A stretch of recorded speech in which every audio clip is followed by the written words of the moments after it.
Media sosial diramaikan dengan rekaman serangan dahsyat Rusia pada posisi tentara Ukraina. Diketahui Brigade ke-238 Angkatan Bersenjata Rusia sukses menghancurkan pasukan Angkatan Udara Ukraina di wilayah Konstantinovka. Serangan ini pun disebut Rusia sukses mendukung serangan resimen ke-57.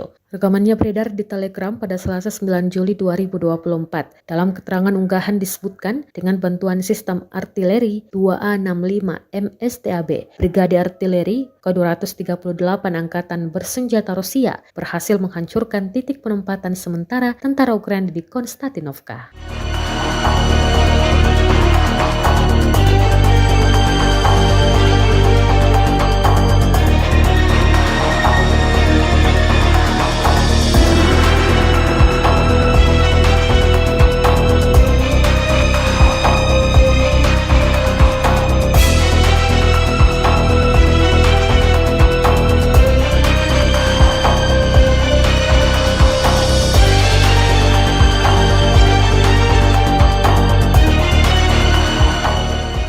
Download Tribun X sekarang, menghadirkan lokal menjadi Indonesia.